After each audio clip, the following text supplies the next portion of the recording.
제가 건국대학 교수할 때에 제가 세대로 살던 집이 있어요. 제가 구이동에 살았는데 그 집 주인이 저에게 자기 아들 결혼식을 주례해달라고 부탁을 했어요.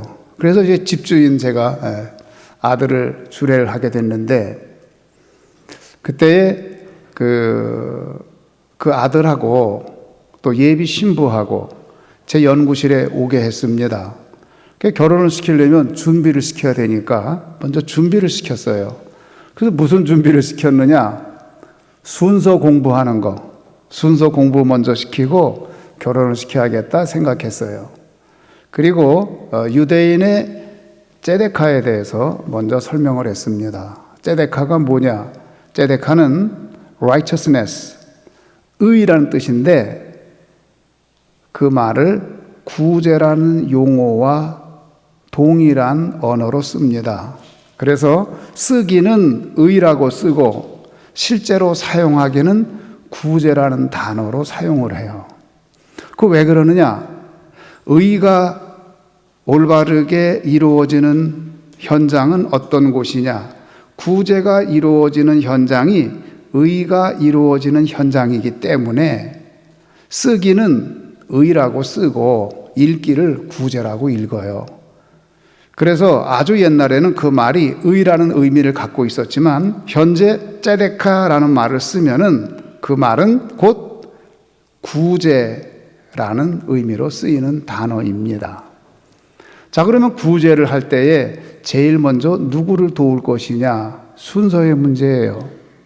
그 순서에 대해서 어떤 것이 가장 성서적이냐? 어떠한 순서로 남을 돕는 것이 하나님 보시기에 가장 합당한 것이냐 하는 내용을 가지고 학자들이 모여서 연구했어요. 그런 다음에 순서를 정했습니다. 1번이 누굴까요? 1번이 의외로 아내입니다. 누구를 제일 먼저 돕느냐 할 때에 제일 먼저 생각할 대상이 누구냐? 아내예요. 아내가 1번이에요. 그래서 다른 사람을 돕기 전에 혹 먼저 내 아내를 살펴보라는 거예요. 내 아내가 경제적인 어려움 때문에 혹 나 모르게 고통당하는 것은 없는가? 혹은 아내가 꼭 하고 싶은 교육이 있는데 그 교육의 기회가 박탈당하고 있지는 않은가? 아내의 어떠한 소원이 있는데 그 소원을 미처 말도 못하고 지내고 있지는 않은가?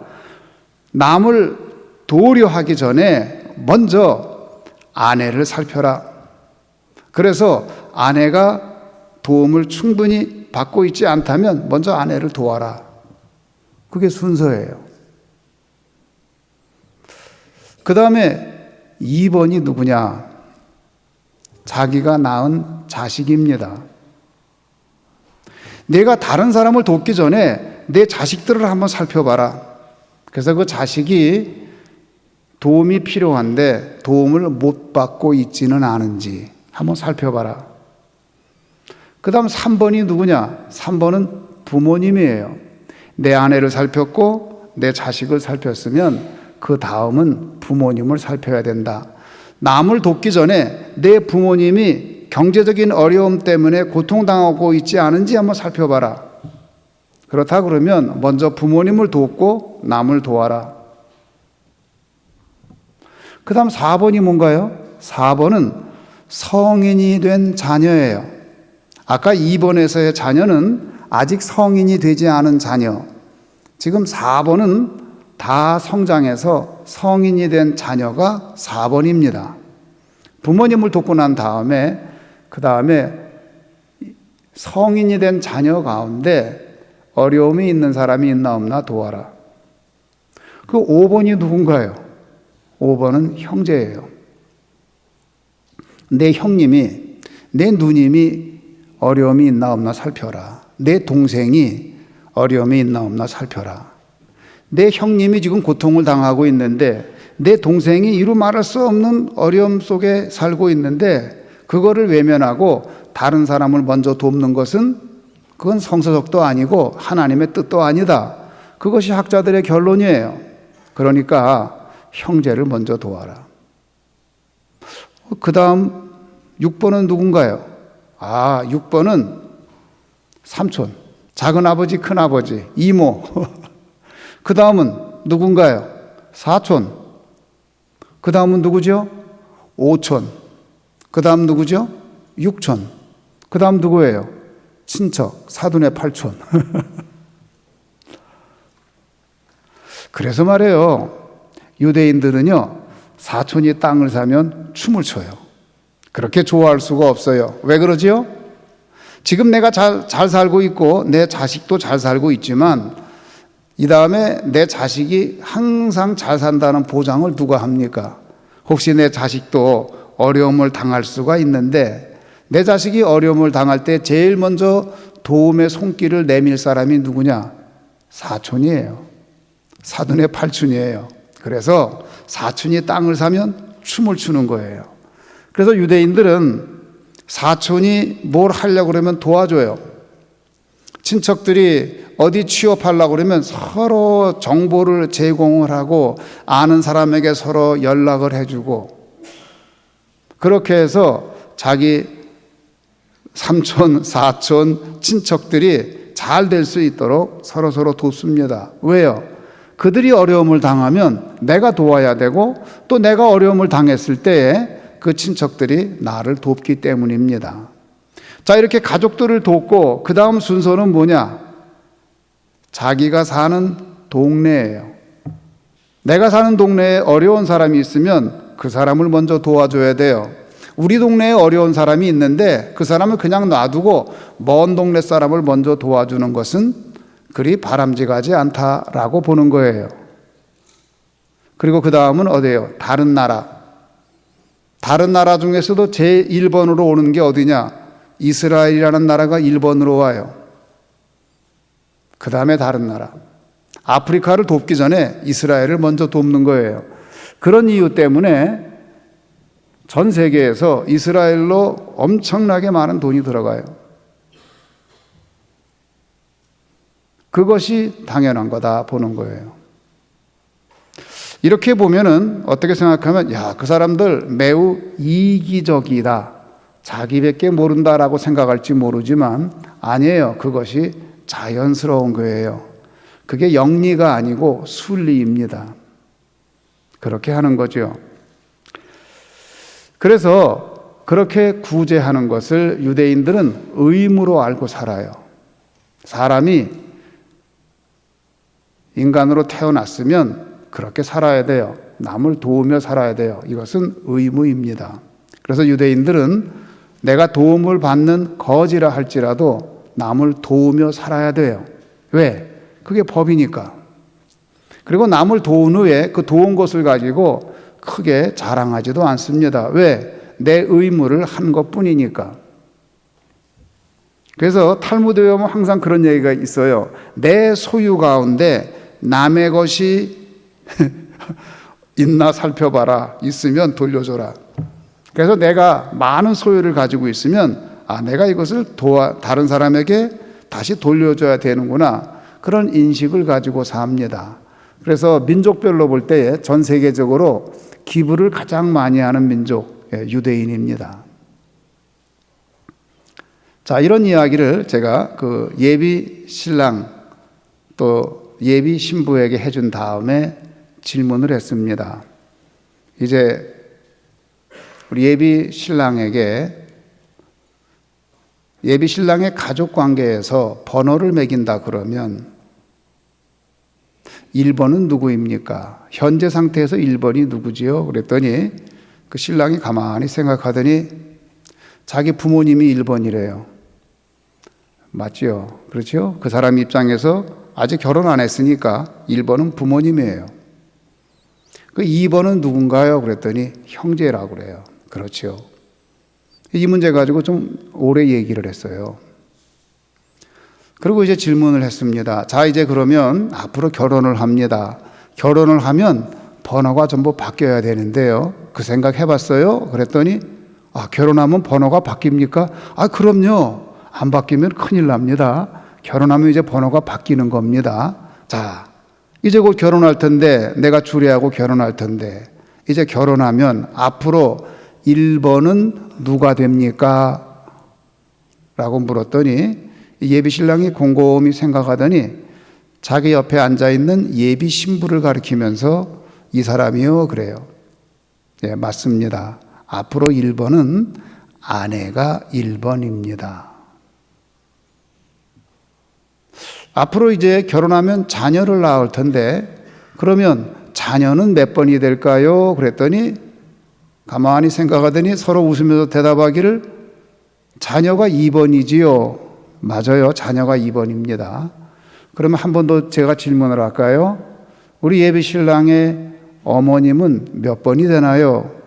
그랬더니 머뭇머뭇하더니 벌써 1번, 2번 다 했는데 그러면 3번인가요? 그래서 제가 맞습니다. 이제 예비 신랑의 어머님은 3번입니다. 이 순서를 잘 지키시면 가정이 행복합니다. 그렇게 얘기를 했어요. 그러면서 이제 그 번호에 대한 수업을 다 마치고 다 보냈어요. 그리고 이제 제가 주례를 했는데 거기 있는 대부분의 분들이 교회 안 다니는 분이에요. 그분이 일반 공직에서 조금 고위직에 있는 분들이기 때문에 그 어느 그 강당에서 이제 주례를 했는데 사람들이 뭐 어마어마하게 많이 왔어요. 그래서 제가 이 번호에 대한 얘기를 주례 때 했더니 그 교회도 안 다니는 분들인데 그렇게 경청을 하고 조용하게 듣더라고요. 여러분, 여러분의 아내는 몇 번입니까? 여러분의 가족의 번호는 어떻게 되나요? 그래서 제가 예비 신부에게 물었어요. 그때 자녀는 몇 번인가요? 물었더니 그 예비 신부가 2번이요 그랬어요. 그래서 제가 그랬어요. 맞습니다. 그러면 예비 신부에게 1번은 누구지요? 그랬더니 남편이요 그래요. 맞습니다. 어떤 경우에도 2번을 1번으로 알아서 남편을 경시하면 안 됩니다. 자녀들 앞에서 자녀를 1번으로 추세우고 남편을 2번으로 밀어내면 안 됩니다. 어떤 경우에도 그런 일이 있어서는 안 됩니다. 2번인 아이를 1번으로 착각해서 남편보다 아이 중심으로 자녀를 오냐 하고 키우면 아이 망칩니다. 부부 중심으로 살아가야 됩니다. 가르쳤어요. 혹 아이가 아버지를 소홀히 여기면 어머니가 그 아이를 꾸짖고 혹 아이가 어머니를 소홀히 여기면 아버지가 그 아이를 꾸짖어서 부부가 1번인 것을 자녀들에게 분명히 보여주고 부부 중심으로 살아야 그 아이가 올바로 성장합니다. 이 번호를 잃어버리면 안 됩니다. 그렇게 가르쳐 주었어요. 부부 중심으로 살아야 되는 거지요. 사랑하는 성도 여러분, 어떤 경우에도 자녀들 앞에서 배우자를 비난하면 안 됩니다. 그 번호가 깨지는 거예요. 혹 남편이 소홀해도 자녀 앞에서는 남편 비난하지 마세요. 혹 아내가 소홀해도 자녀 앞에서는 아내를 비난하지 마세요. 그래서 제가 그 예비 신부에게 말을 했어요. 자, 그러면 1번인 남편과 2번인 자녀들을 데리고 앞으로 3번인 시부모님께 효도하겠습니까? 꼭 효도하시기 바랍니다. 그렇게 이야기를 했어요. 만약에 부모에게 효도하지 않으면 그리고 자식에게만 정성을 쏟으면 자식 농사 망칩니다. 그러니 1번인 남편과 2번인 자녀와 함께 부모님에게 효도하시기 바랍니다. 자, 시부모에게 효도하겠습니까? 그랬더니 네, 그래요. 이 번호를 우리가 잘 지켜야 되는 거예요. 제가 결혼식장에 가서 주례를 하면서 그런 부탁을 하고 남편에게 그 번호를 잘 지키라고 한 다음에 두 번째 한 부탁이 있어요. 그게 뭐냐?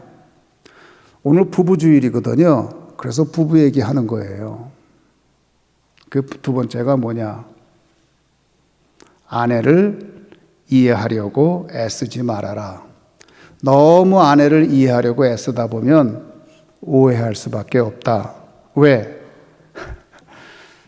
신랑 당신의 실력으로는 어떤 경우에도 아내를 이해하기 어렵다. 그러면서 그런 얘기를 했어요. 나도 내 아내를 이해 못한다.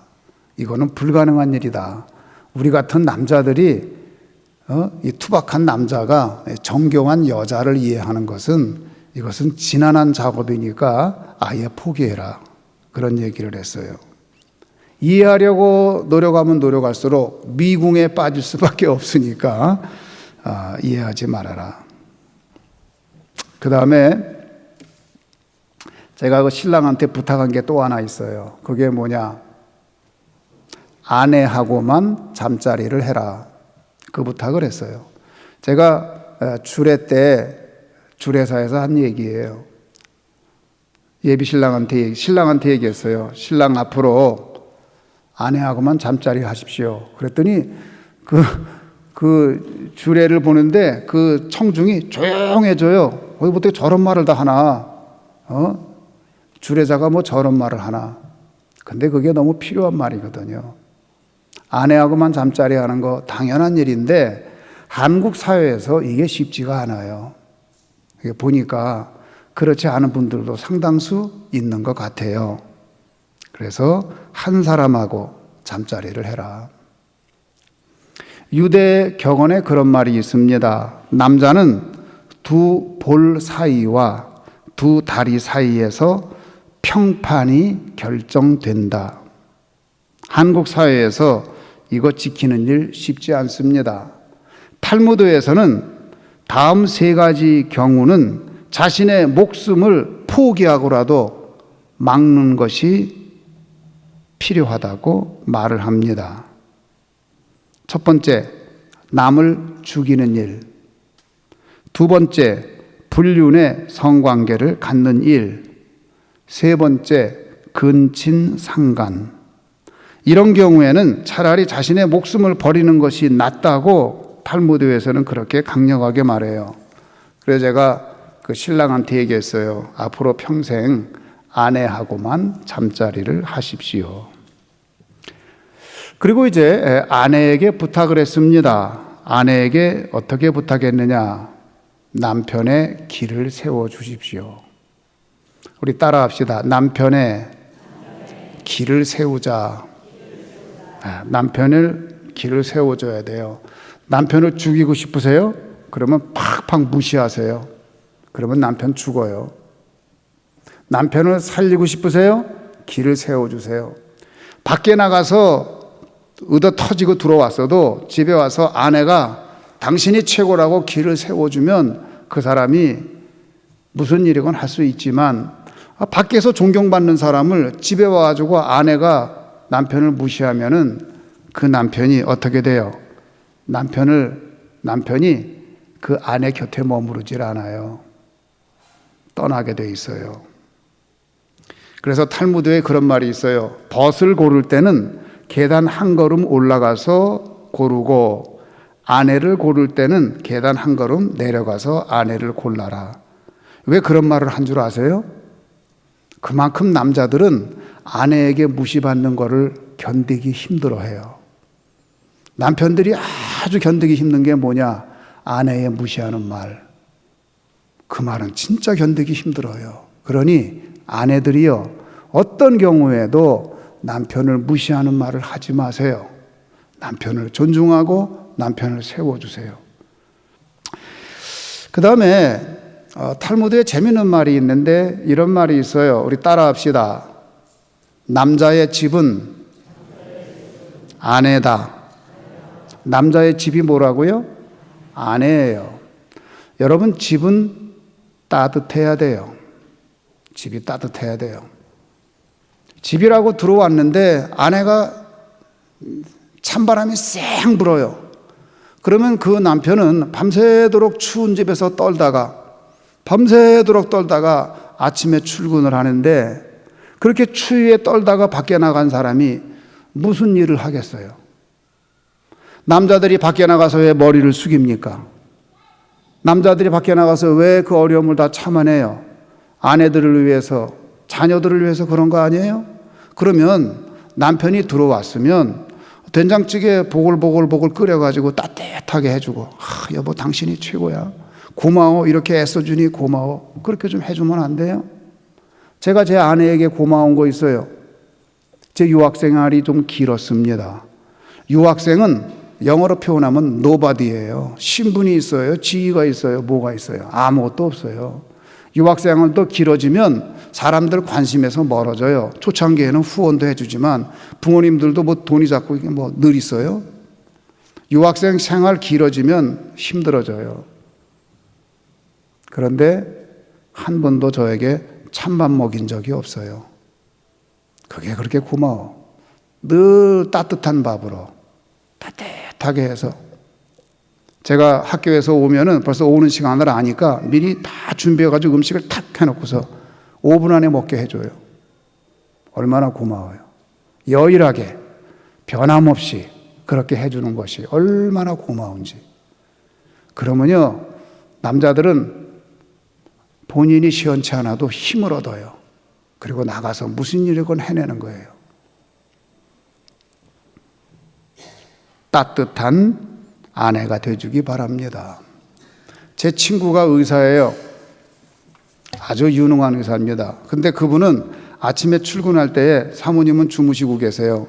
그래서 사모님이 깰까봐 깨끈걸음으로 살살살살해서 나가서 시리얼 먹고 나간대요.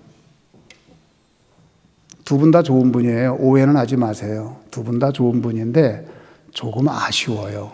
그 부인도 훌륭한 분이에요, 사실은.